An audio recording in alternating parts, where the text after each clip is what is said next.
আহিছো বিস্তৃত খবৰ মাজলৈ কামপুৰ আৰক্ষীৰ জালত পৰিছে ধৰ্ষণকাৰী কামপুৰ সিউগুৰি এগৰাকী নাবালিকাক ধৰ্ষণ কৰা অভিযোগত আৰক্ষীয়ে গ্ৰেপ্তাৰ কৰিছে আজিজু হক নামৰ লম্পটটোক নাবালিকাগৰাকীৰ পৰিয়ালে দিয়া এজাহাৰৰ ভিত্তিত কামপুৰ আৰক্ষীয়ে এক গোচৰ ৰুজু কৰি জেল হাজতলৈ প্ৰেৰণ কৰিছে ধৰ্ষণকাৰী আজিজু হকক গ্ৰেপ্তাৰ কৰা নাবালিকাগৰাকীৰ পৰিয়ালৰ লোকে সন্তুষ্টি প্ৰকাশ কৰিছে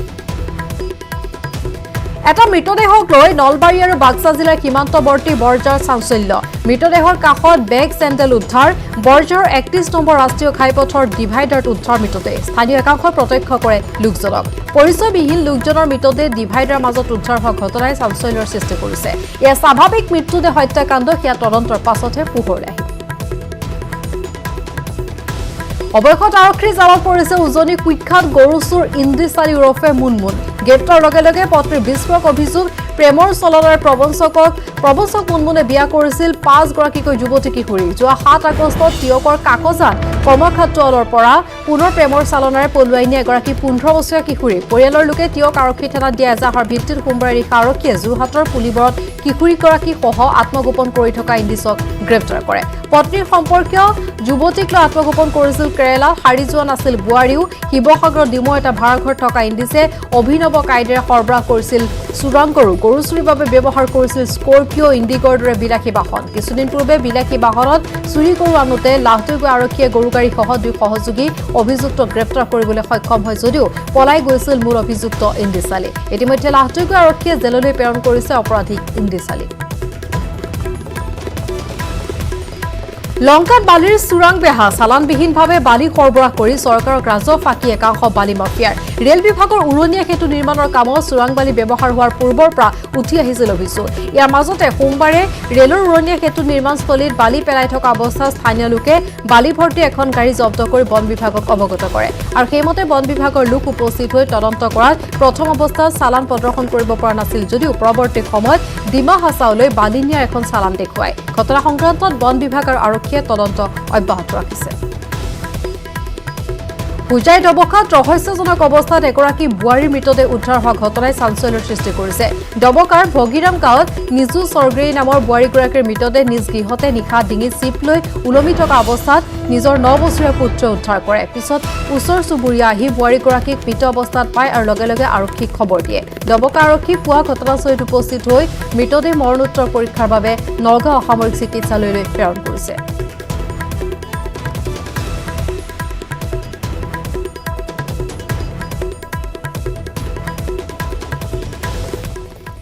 পৰৱৰ্তী খবৰ তিনিটাকৈ বানত অভাৱনীয়ভাৱে ক্ষতিৰ সন্মুখীন হোৱাৰ পাছত এইবাৰ গহপুৰৰ পথাৰত চৰহাপোকৰ তাণ্ডৱ গহপুৰ মহকুমাৰ হাজাৰ হাজাৰ হেক্টৰ ধান খেতি চানি ধৰিছে চৰহাপোকে সজাল ধৰা ৰোৱাত চৰহাপোকৰ আক্ৰমণৰ ফলত ক্ৰমাৎ মৰহি যাবলৈ আৰম্ভ কৰিছে পথাৰৰ ভুই ৰোৱা কঠীয়া গহপুৰৰ জাৰণী গাঁও ককিলাগুৰি অঞ্চলৰ দৃশ্য এয়া একে দৃশ্য গহপুৰৰ প্ৰান্তে প্ৰান্তে ৰাইজৰ হাজাৰো অধিক কৃষিভূমি চৰহাপোকৰ আক্ৰমণত বৰ্তমান পথাৰৰ ৰোপিত খেতিগুৰিৰ পৰা মৰহি যোৱা পৰিলক্ষিত হৈছে আৰু খেতি এনে ৰূপ দেখি এতিয়া শোকত ভাগি পৰিছে কৃষকসকল কৃষি বিভাগৰ ফালৰ পৰা কোনো ধৰণৰ সহায় সহযোগ নোপোৱা দিগবিদিক হেৰুৱাইছে কৃষক ৰাইজে খেতি বাতি কৰি বছৰকৈ ভাত মুঠি খাওঁ তাই দুমুঠি বেছি ঘৰখন চলি ল'ৰা ছোৱালী পৰা ক'বলৈ যাওঁ কিন্তু এতিয়া এই বছৰ দেখিলোঁ আমাৰ কৃষিৰ যিটো পৰিস্থিতি দেখি আপোনালোকে দেখিছে সেই পৰিস্থিতিৰ মাজত আমি কেনেদৰে চলিম কি কৰিম আমাৰ কোনো মানে ৰাস্তা নোহোৱা হৈ গৈছে পথাৰটো আপোনাৰ সেই গোটেই জ্বলি চেচ চৰহাপোকৰ কাৰণে চৰহাপোক পৰি গোটেই পোকে খাই দিলে সেইবিলাক পাতবিলাকত পোক কিছুমান সৃষ্টি হ'ল আমি দেখিছোঁ পাতবিলাক চুচিলে ওখ কিছুমান পলু পাওঁ পলুবোৰে পাতবোৰ খায় আৰু গুৰিলৈকে মানে মুহা কৰি দিছে আৰু এতিয়া যে তাৰ পৰা ধান হৈ উঠিব আমি একেবাৰে আশা কৰা নাই মৰণত শেহতীয়াকৈ কোভিড-19ৰ ভয়াৱহ গণ সংক্ৰমণৰ প্ৰতি লক্ষ্য ৰাখি আজিৰ পৰা 4 দিনৰ বাবে স্থানীয়ভাৱে লকডাউন আহ্বান জনাইছে মৰাণ আঞ্চলিক ব্যৱসায় সন্থাই এই বন্ধৰ প্ৰতি মৰাণৰ ব্যৱসায়ীসকলে সমৰ্থন জনাইছে পুৱাৰে পৰা বন্ধ হৈ পৰিছে অধিকাংশ ব্যৱসায়িক প্ৰতিষ্ঠান সোমবাৰ দিনটোত মৰাণত 46 গৰাকী লোক কোভিড-19ত আক্ৰান্ত হৈছে ইয়াৰ পূৰ্বে শনি আৰু দেওবাৰে সাপ্তাহিক লকডাউনৰ সময়তো 33 গৰাকী লোক আক্ৰান্ত হৈছিল শেহতীয়া দ্ৰুত সংক্ৰমণৰ পৰিপ্ৰেক্ষিতত ব্যৱসায়ী সন্থাই আহ্বান জনাইছে লকডাউন ব্যৱসায়ী সন্থাই সকলো ব্যৱসায়ীকে ৰেপিড টেষ্ট কৰি মৰাণ নগৰ সুৰক্ষিত কৰি ৰাখিবলৈ অনুৰোধ জনাইছে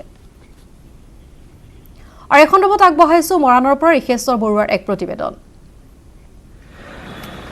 হয়, ডিব্ৰুগড় জিলা আৰু চৰাইদেউ জিলাৰ সীমামূৰীয়া মৰাণ নগৰত ভয়াৱহভাৱে বৃদ্ধি পাইছে ক'ভিড আক্ৰান্ত ৰোগীৰ সংখ্যা আৰু যোৱাকালিৰ দিনটোতে প্ৰায় ৪৬ জন ৰোগী ধৰা পৰিছে এই ৰোগত আৰু যাৰ বাবে এতিয়া মৰাণ আঞ্চলিক ব্যৱসায়ী সন্থাই স্বেচ্ছাই লকডাউন ঘোষণা কৰিছে আৰু মোৰ ওচৰতে এই ব্যৱসায়ী সন্থাৰ বিষয়ববীয়া আছে। মই পোনে পোনে তেখেতৰ সৈতে কথা পাতিবলৈ চেষ্টা কৰিম। কেনেধৰণে আপোনালোকে বন্ধ আহ্বান কৰিছে? নিশ্চয় আপোনালোকে গম পাইছে যে মৰাণত এইকেইদিনত গণ সংক্ৰমণৰ সংখ্যা যথেষ্ট বৃদ্ধি পাইছে। মৰাণত প্ৰায় ৩০০ৰ অধিক আপোনাৰ ব্যৱসায়িক প্ৰতিষ্ঠানৰ কৰ্মচাৰী, মালিক লগতে অন্যান্য ব্যক্তি COVID-19 পজিটিভ ধৰা পৰিছে, যিটোৱে আমাক মৰাণৰ ব্যৱসায়ীসকলক আতংকিত কৰি তুলিছে।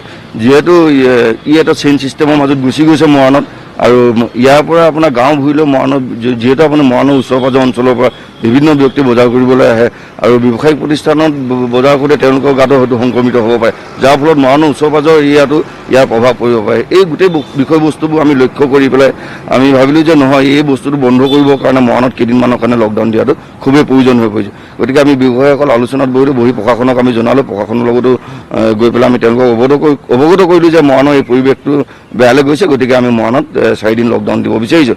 আৰু আমি সেই যোৱাকালি আমি সিদ্ধান্ত গ্ৰহণ কৰি আমি ঘোষণা কৰিলোঁ যে মৰাণত আমি 4 দিনৰ কাৰণে লকডাউন ৰাখিম, আজিৰ দিনটোৰ পৰা 14 তাৰিখলৈকে।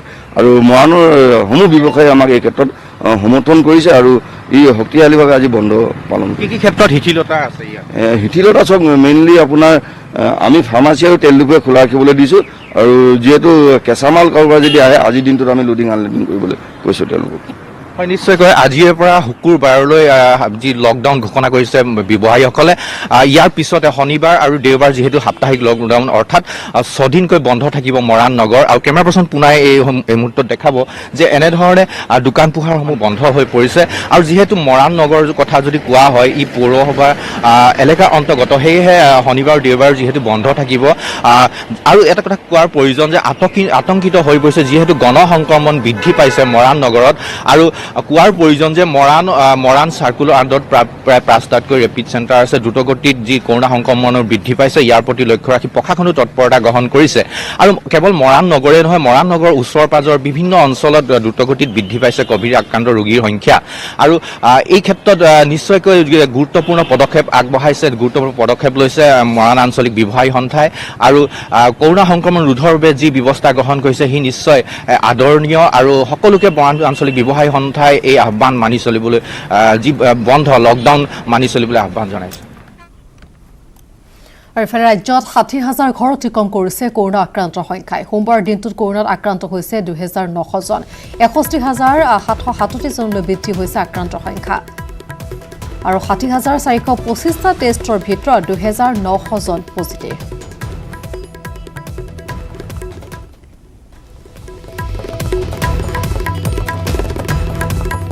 জনা বিচাৰিছোঁ শেহতীয়া খবৰ। গুৱাহাটীত 382 জন, কামৰূপত 294 জন, ডিব্ৰুগড়ত 250, নগাঁৱত 200 জন আক্ৰান্ত হৈছে। 42,325 গৰাকী লোক আৰোগ্য হোৱাৰ বিপৰীতে চিকিৎসাধীন হৈ আছে 19,258 গৰাকী। কৰোণাত আক্ৰান্ত হৈ ৰাজ্যত প্ৰাণ গৈছে 151 গৰাকী লোকৰ।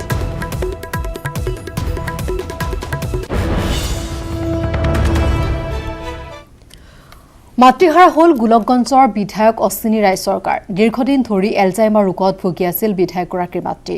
9 আগষ্টত পিতৃক হেৰুৱাইছে বিধায়কগৰাকীয়ে। মাতৃহাৰা হ'ল বিধায়ক অশ্বিনী ৰায় চৰকাৰ। দীৰ্ঘদিন ধৰি তেওঁৰ মাতৃ এলজাইমাৰ ৰোগত ভুগি আছিল।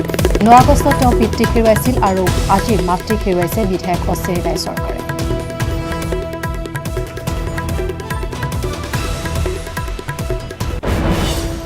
কোকৰাঝাৰত মৃত্যু ঘটিছে কৰোণা যোদ্ধাৰ। জিলাখনৰ প্ৰখ্যাত প্ৰসূতি ৰোগ বিশেষজ্ঞ প্ৰমীলা বৰকটকীৰ সোমবাৰে কৰোণাত আক্ৰান্ত হৈ মৃত্যু ঘটে। ডিমকে ক্ষুদ্ৰ স্বাস্থ্য কেন্দ্ৰত কৰ্মৰত আছিল চিকিৎসকগৰাকী। এগৰাকী সুচিকিৎসক ৰূপে ৰাইজৰ প্ৰশংসাৰ পাত্ৰ হোৱা প্ৰমীলা বৰকটকীৰ মৃত্যুৰ লগে লগে কোকৰাঝাৰত কৰোণাত আক্ৰান্ত হৈ মৃত্যু হোৱা লোকৰ সংখ্যা 3 জনলৈ বৃদ্ধি পালে।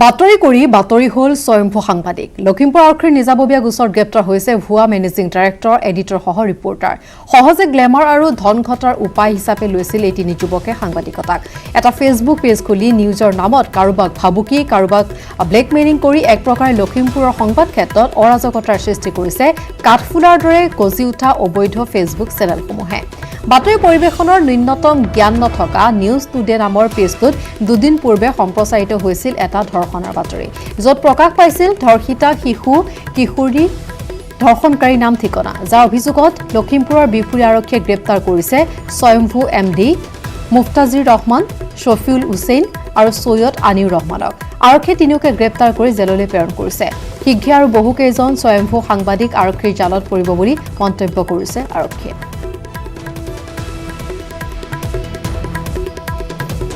চেনেলটোৰ মুখ্য কাৰ্যালয় ক'ত অফিচ ক'ত অফিচটো এতিয়ালৈকে হেৰি হোৱা নাই নে চিলনিবাৰী এড্ৰেছ দি থোৱা আছে কামবিলাক ক'ত হয় মানে এডিটৰ ঘৰতে হেৰি কৰা হয় চেনেলৰ নাম কি নিউজ টুডে এনি হা নিউজ টুডে এনি কি হিচাপত আছে আপুনি মই এমডি হিচাপত আছোঁ মালিক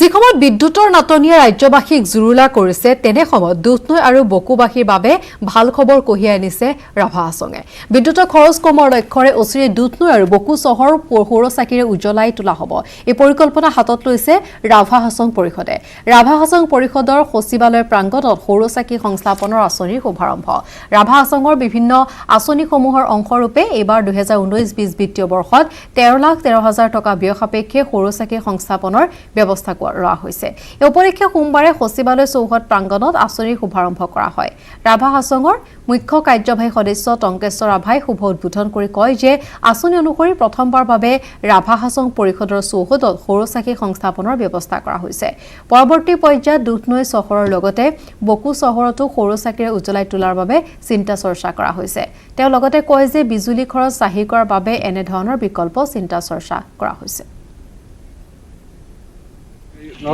solar light solar street light ব্যৱহাৰ কৰাৰ প্ৰথম মূল উদ্দেশ্যটো আছিল কি যি ধৰণে গোটেই ভাৰতবৰ্ষ বা গোটেই অসমৰ ইলেক্ট্ৰিচিটিৰ বিদ্যুৎ যিটো নাটনি সেই নাটনিৰ ক্ষেত্ৰত এক নতুন প্ৰযুক্তি আহি গ'ল সেইটো সোলাৰ ষ্ট্ৰীট লাইট তো কাউন্সিলে আমি চিন্তা কৰিলোঁ কি দুটা ব্যৱস্থা আমি বাছি লৈছোঁ আমি 3টা বছৰ পৰিকল্পনা আমি কৰি লৈছোঁ সম্ভৱ হয় নে নহয় আমি নাজানো কিন্তু 3টা বছৰ পৰিকল্পনা কৰিছোঁ সেইটো হ'ল প্ৰথম আমি কাউন্সিল কেম্পাছত আমি ষ্ট্ৰীট লাইটটো লগাম তাৰপিছত দুধনৈ চহৰখন আমি বাছি লৈছোঁ তাত আমি ষ্ট্ৰীটটো লগাম 3 নম্বৰত আছে বকু চহৰখন আমি বাছিলোঁ 3টা ষ্ট্ৰীট লাইট আমি সংস্থাপিত কৰাৰ পিছত আমি চিন্তা কৰিছোঁ যাতে ইয়াত যিহেতু এইখন টাউন অন্যতম এখন বিজি টাউন হৈছে দুধনৈ আৰু বকুখন আৰু কেম্পাছটো গতিকে ইলেক্ট্ৰিচিটি কনজামশ্যনটো কেনেকৈ কমাব পৰা যায় সেইটো লক্ষ্য ৰাখি আমি ছ'লাৰ ষ্ট্ৰীট ব্যৱস্থাখিনি আমি আৰু বিউৰি হেডলাইন্সৰ শেষ অংশলৈ যোৱাৰ পূৰ্বে পুনৰ সময় হৈছে খন্তেক বিৰতি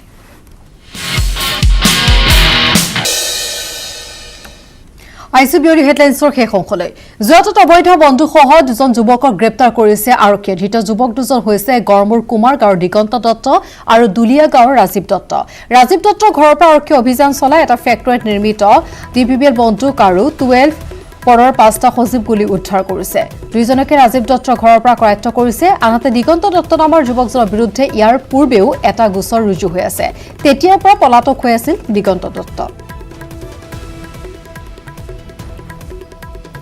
আমি নাকা চেকিং কৰি থকাত তেওঁলোকৰ পৰা আমি বিশেষ সূত্ৰে গম পালোঁ যে তেওঁলোকৰ ঘৰত এটা হাতীয়ে থকা বুলি সেই হাতীয়ে আমি বিচাৰি গ'লোঁ আৰু তেওঁ মানে আগৰ পুৰণা কেছ এটাৰ পদকীয়া হৈ আছিল তেওঁ পলাতক অৱস্থাত আছিল সেই সম্পৰ্কে তেওঁক বিচাৰি গৈছিলোঁ সেই সম্পৰ্কে তেওঁক বিচাৰি ঘৰতে পোৱা গ'ল তেওঁক সংক্ৰান্ত কৰায়ত্ব কৰা হৈছে আৰু আশে পাশে আমি চোৱাত তেওঁ এটা বন্ধুক লুকুৱাই থৈছিল সেই বন্ধুকটো উদ্ধাৰ কৰা ৰঙিয়া সমষ্টিৰ খণ্ডিগড়ত আশ্ৰয় শিবিৰত বানাক্ৰান্তৰ দুৰ্দশা অভাৱনীয় পৰিস্থিতিৰ মাজত এমাহ পাৰ কৰিলে বানাক্ৰান্তই তাৰ পিছতো পৰ্যাপ্ত বান সাহায্য লাভ নকৰিলে নামমাত্ৰ এদিন আশ্ৰয় শিবিৰত বান সাহায্য দি দায়িত্ব সামৰিছে বাক্সা প্ৰশাসনে আশ্ৰয় শিবিৰত প্ৰায় 150টা পৰিয়ালে কদৰ্যময় পৰিৱেশৰ মাজত আশ্ৰয় লৈ আছে যাৰ বাবে আলয় এঠানি নোহোৱা হৈছে আশ্ৰয় শিবিৰত থকা গৰ্ভৱতী মহিলাসকলৰ অন্ধকাৰ মাজত থাকিবলৈ বাধ্য হৈছে আশ্ৰয় শিবিৰত আশ্ৰয় লৈ থকা বানাক্ৰান্তক কোনো ধৰণৰ বিশুদ্ধ খোৱা পানী শিশু খাদ্যৰ যোগান ধৰা হোৱা নাই প্ৰশাসন আৰু চৰকাৰৰ ওচৰত তেওঁলোকৰ কাটৰ আহ্বান যে আমাক পৰ্যাপ্ত সুবিধা কৰি দিয়ক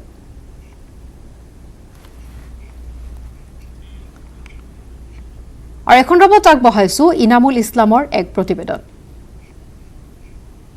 এফালে মহামাৰী কৰোণা ভাইৰাছ, আনফালে আকৌ ৰঙিয়াৰ সন্দিকৰা প্ৰলয়ংকাৰী বান। যোৱা এমাহে বানত টকবকাই আছে গঞা ৰাইজে। আশ্ৰয় শিবিৰত আশ্ৰয় গ্ৰহণ কৰি আছে, কিন্তু আশ্ৰয় শিবিৰত এতিয়া অভাৱনীয় পৰিস্থিতি। চৰকাৰৰ ফালৰ পৰা কোনো ধৰণৰ সাহায্য আগনবঢ়োৱাৰ অভিযোগ উত্থাপন হৈছে। শিশুসকলক যোগান ধৰণৰ কোনো সাধ্য চিকিৎসাৰ ব্যৱস্থা গ্ৰহণ কৰা নাই, কোনো ধৰণৰ পোহৰৰ ব্যৱস্থা যোগান ধৰা হোৱা নাই প্ৰশাসনৰ ফালৰ পৰা। কিন্তু ইয়াত অভাৱনীয় পৰিস্থিতিৰ সৃষ্টি হৈছে, এসাঁজ নবনাই থকা পৰিস্থিতিৰ সৃষ্টি হৈছে। ইয়াত কেইবাগৰাকীও গৰ্ভৱতী মহিলা আছে, সেইসকলক স্বাস্থ্য বিভাগৰ ফালৰ পৰা চিকিৎসা আগনবঢ়োৱাৰ অভিযোগ উত্থাপন হৈছে। আমাৰ লগত ইয়াত আশ্ৰয় শিবিৰত আশ্ৰয় গ্ৰহণ কৰি থকা মহিলা আছে, তেখেতসকলৰ পৰা জানিবলৈ বিচাৰিম কেনেকুৱা সমস্যা আছে। আমাৰ কুণ্ডিগড়ত বানপানী, 1 মাহ হ'ল বানপানী। কিছুমানে কৈ থাকে বোলে বানপানী হোৱা নাই বোলে। আমাৰতো শিবিৰটো চাই আছে, মেইন এটা ৰিট গেছি, এটা সাহায্য দিয়া নাই। 1 মাহৰ ভিতৰত একদিনে হেৰি দিছে, সাহায্য দিছে। কিছুমানে পাইছে, কিছুমানে পোৱা নাই। আৰু কিমান অসুবিধাকৈ আছে মানুহগিলা। এতিয়া আৰু বাইদেউ এজনী আছিল, ইয়াত দিছে নে কি বাইদেউ বোলে, তেওঁ এইবিলাক কৈছে এতিয়া আপোনালোকে ঘৰে ঘৰে যাক, ঘৰে ঘৰে যাব পৰা হৈছে, ওলাই যাক, খেল বনাই পেলাই যাক। এতিয়া ঘৰে ঘৰে যাব যে ঘৰৰ মজাৰ পৰা পানীটো নোমোৱা নাই, মায়ে যদি ঘুমায় তেতিয়া যদি চলিটো পানীত পৰি মৰে, কোনোবাই ৰিচো গুণা কৈছে মোৰ হাতত হেৰি নাই, নিৰাপত্তা নাই, মই ৰেচন টেচন দিব নোৱাৰোঁ, আপোনালোকে এতিয়া গুচি যাক পাৰোঁ। আপোনাৰ অভাৱ হৈছে নেকি? অভাৱ হৈছে, কিমান হেৰি নাই, লাইন চাইন নাই, ফেন চেন নাই, কিমান অসুবিধাকে মানুহ আছে গৰমত। হাজিৰা কৰিব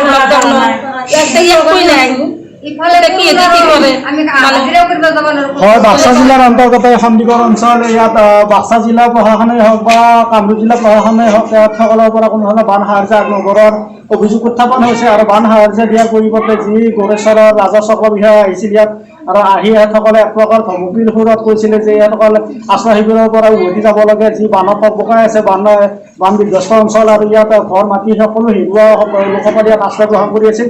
আৰু ইহঁতসকলক এক প্ৰকাৰ যাবলৈ ধমকি দিছে যে ইয়াত আশ্ৰয় গ্ৰহণ কৰাৰ পৰিৱৰ্তে ইয়াত ঘৰত যাক, আৰু কোনো ধৰণৰ চৰকাৰে সাহায্য আগবঢ়োৱাৰ তেখেতসকলৰ যুক্তি নাই। আৰু যাৰ বাবে ইয়াত বানপন্থসকলক উভতি যাবলৈ কোৱা হৈছিলে। অভাৱনীয় পৰিস্থিতিৰ সৃষ্টি হৈছে।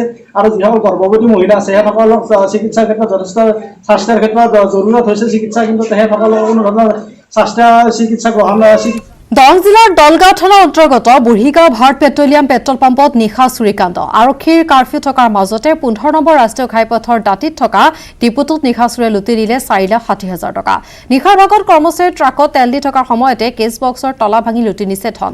চিচিটিভি কেমেৰাত বন্দী হৈছে এই সমগ্ৰ দৃশ্য।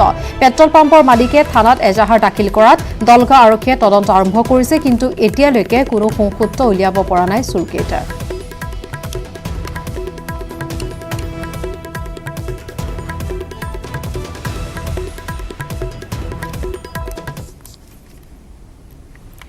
মাতৃভূমিত অস্তিত্ব ৰক্ষা আন্দোলনত শ্বহীদ নিৰ্যাতিত হ'ল বহুজন, কিন্তু দুৰ্ভাগ্যজনক বিষয় যে আজিলৈকে কোনো চৰকাৰী সংস্থাপন নাপালে এইসকল শ্বহীদ আৰু নিৰ্যাতিত পৰিয়ালে। সদৌ অসম শ্বহীদ নিৰ্যাতিত পৰিয়াল পৰিষদ মৰিগাঁও জিলা সমিতিয়ে আয়োজন কৰা এক অনুষ্ঠানত হুকহুকাই কান্দি উঠিল শ্বহীদ পৰিয়ালৰ এগৰাকী সদস্য। সংস্থাপন নাপাই আত্মহত্যাৰ দৰে চৰম পথ বাছি লোৱাৰ বাদে পোৱা নাই কোনো গত্যন্তৰ। 2016 চনত অসমৰ বিভিন্ন বিভাগত সংস্থাপনৰ বাবে আবেদন জনাইছিল, কিন্তু চৰকাৰী অৱহেলাৰ বাবে আজিলৈকে বিনা সংস্থাপনে দুৱাৰে দুৱাৰে ঘূৰি ফুৰিবলগীয়া হৈছে 310 গৰাকী শ্বহীদ নিৰ্যাতিত পৰিয়াল। তাৎপৰ্যপূৰ্ণ বিষয় যে মুখ্যমন্ত্ৰী সৰ্বানন্দ সোণোৱালৰ প্ৰথম 100 দিনীয়া কৰ্মসূচীত অন্তৰ্ভুক্ত হৈছিল শ্বহীদ নিৰ্যাতিত পৰিয়ালৰ সদস্য সংস্থাপনৰ বিষয়টো। তাৰ পিছতো কি কাৰণত সেয়া হৈ নুঠিল সেয়াহে আশ্চৰ্যকৰ বিষয়।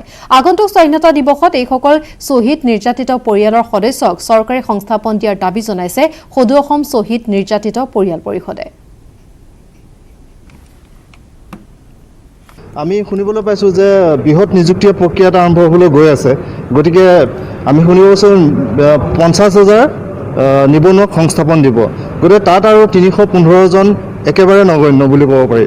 গতিকে আমি আজিৰ সংবাদমেলৰ জৰিয়তে আমি অসম চৰকাৰক আমি এইটো অনুৰোধ জনাইছোঁ যে অতি সোনকালে আমাৰ যি শ্বহীদ নিৰ্যাতিত পৰিয়ালৰ যি সমস্যা স্থায়ীভাৱে সমাধান কৰক। গোৱালপাৰা জিলাৰ জলেশ্বৰ বান পৰিস্থিতি যিমানে উন্নত হৈছে সিমানে বানপীড়িতৰ মাজত দুখ দুৰ্গতি আৰু দুশ্চিন্তাই দেখা দিছে।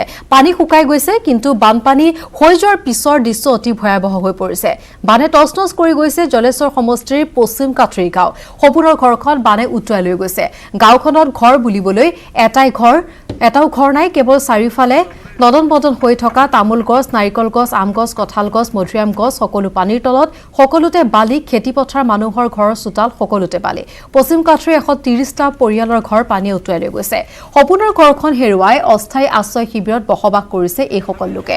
জলেশ্বৰ সমষ্টিৰ চিলৰভিটা মথাউৰিত যোৱা 6 জুলাইত বানপানী আৰু গৰাখহনীয়াৰ কবলত পৰি প্ৰায় 2 কিলোমিটাৰ অংশ ব্ৰহ্মপুত্ৰৰ বুকুত বিলীন হৈ গৈছে। বানপানী এতিয়া কমিছে, মানুহৰ দুৰ্দশা আৰু বাঢ়ি গৈছে। এতিয়া লাহে লাহে পানী শুকাই যাব, মানুহৰ অহা যোৱা বৰ দিগদাৰ হ'ব। এতিয়া পানী বেছি আছিলে, নাৱেৰে চলাচল কৰিব পাৰিছিল। এতিয়া ৰাস্তা ঘাট চব ভাঙি গৈছে। ৰাস্তা ঘাট ভাঙি যোৱাৰ ফলত মানুহৰ অহা যোৱাৰ খুবেই অসুবিধা হৈছে। এবাৰ জুবিন গাৰ্গৰ সমালোচনাৰ থকা সৰকা সাংসদ অজিত কুমাৰ ভূঞাৰ মতে সামাজিক দায়বদ্ধতা নাই জুবিন গাৰ্গৰ। মুখ্যমন্ত্ৰী তথা আন মন্ত্ৰীৰ দুৱাৰে দুৱাৰে জুবিন গাৰ্গ কিয় ঘূৰি ফুৰিব লাগে বুলিও তেওঁ প্ৰশ্ন উত্থাপন কৰে। ওলোটাই মন্ত্ৰী MLAহে জুবিন গাৰ্গৰ কাষলৈ আহিব লাগে। জুবিনক তুলাধুনা দি বৰপেটাৰ প্ৰেছ ক্লাবত নাগৰিক সমাজৰ সৈতে মত বিনিময় কৰিলে সাংসদ অজিত কুমাৰ ভূঞাই। আনহাতে আছুৱে এতিয়াও আঞ্চলিক গণমৰ্চাৰ নেতৃত্বক সাক্ষাতৰ অনুমতি দিয়া নাই বুলিও তাৎপৰ্যপূৰ্ণ মন্তব্য কৰিলে সাংসদগৰাকীয়ে। জুবিন গাৰ্গ তেনেকুৱা কোনো সামাজিক দায়বদ্ধতা থকা শিল্পী নহয়। জুবিন গাৰ্গ জনপ্ৰিয় শিল্পী, প্ৰতিভা আছে তেওঁৰ, কিন্তু এটা সামাজিক কামত লাগি থাকিবৰ কাৰণে জাতিৰ স্বাৰ্থত আৰু এখন অত্যাচাৰী গণবিৰোধী চৰকাৰৰ বিৰুদ্ধাচৰণ কৰিবৰ কাৰণে এজন মানুহৰ বা এজন শিল্পীৰ এটা আদৰ্শগত স্থিতি লাগিব। তেওঁ ইডিঅ'লজিকেলি খুব ষ্ট্ৰং হ'ব লাগিব। আদৰ্শগতভাৱে তেওঁ যদি শক্তিশালী নহয়, তেওঁ যদি আদৰ্শত অবিচল থাকিব নোৱাৰে, সমাজৰ প্ৰতি দায়বদ্ধ হ'ব নোৱাৰে, তেতিয়াহ'লে তেওঁ কেতিয়াও সমাজক সহায় কৰিব নোৱাৰে। সেইটো হয়তো ব্যক্তিগত কামত, ব্যক্তিগত স্বাৰ্থত তেতিয়া তেওঁলোকে ৰজাঘৰৰ ফালেই গতি কৰিব লাগিব। আজি জুবিন গাৰ্গৰ দৰে এজন শিল্পীয়ে মন্ত্ৰীৰ দুৱাৰে দুৱাৰে ঘূৰি ফুৰাৰ অৰ্থ মই একো বিচাৰি পোৱা নাই। কি কাৰণে তেওঁ মন্ত্ৰীৰ দুৱাৰে দুৱাৰে ঘূৰি ফুৰিব লাগে? মন্ত্ৰী তেওঁ চলাই আহিব লাগে। সেইকাৰণে জুবিন গাৰ্গৰ মন্ত্ৰী হিমন্তৰ 100 গলৰ ৰাজনীতিক লৈ পুনৰবাৰ মুখ খুলিছে প্ৰদেশ কংগ্ৰেছৰ সভাপতি ৰিপুণ বৰাই। ৰাজনীতিৰ পথাৰত ফাউল বলত গ'ল দিছে মন্ত্ৰী হিমন্ত বিশ্ব শৰ্মাই। 100টা গ'ল দিয়া হিমন্তই 200টা গ'ল খোৱা বুলি দাবী কৰিছে ৰিপুণ বৰাই। কংগ্ৰেছে ৰাজহুৱা কৰিছে প্ৰাক নিৰ্বাচনী এজেণ্ডা। প্ৰতিটো সমষ্টিত 21,000কৈ বুথ সদস্যক পুনৰ লগ কৰাৰ পৰিকল্পনা। স্বাধীনতা দিৱসত প্ৰতিটো সমষ্টিৰ মুক্তি যুঁজাৰো সম্বৰ্ধনা জনাব কংগ্ৰেছে। বহুত চৰ্চা হৈ গ'ল ইতিমধ্যে, আপোনালোকেতো গম পায়েই। গোল তেওঁ বহুত দিলে, তেওঁ গোলবিলাক কিন্তু কি হৈছে, তেওঁ গোল ঠিকেই দিছে, কিন্তু চব গোল তেওঁ ফাউল হৈ যায়। তেওঁ গোলটো মানে ফাউল, তেওঁ লাষ্টত গৈ ফাউল খেলে, গোল সেইটো গোল বুলি ৰেফাৰীয়ে ডিক্লেয়াৰ নকৰে, চব ফাউল বল দি তেওঁ এই কৰিছে। গতিকে তেওঁ 100 দিয়ক 200 দিয়ক, চব ফাউলেই গোল হ'ব। বানে জোৰলেখৰ পিছত খহনীয়াৰ কালৰূপ। মাজুলীৰ ভকত চাপৰিৰ ভীমপৰা গাঁৱৰ 40টা পৰিয়ালৰ ঘৰ ভেটি খহনীয়া জাহ যোৱাৰ পথত। ইতিমধ্যে তুনিকুটিৰ খহনীয়া জাহ গৈছে একমাত্ৰ ৰাইজৰ পথটোৰ লগতে বহু হেক্টৰ কুঁহিয়াৰ খেতি। বছৰি কুঁহিয়াৰ খেতিৰে স্বাৱলম্বী হোৱা কৃষকসকল এতিয়া দিশহাৰা হৈ পৰিছে। কোনে বুজিব এওঁলোকৰ দুৰৱস্থা, কোনে মচিব দিশহাৰা কৃষকৰ চকুলো। গাঁওখনৰ 40টা পৰিয়ালে এতিয়া কেৱল হুমুনিয়াহ কাঢ়িব লগা হৈছে।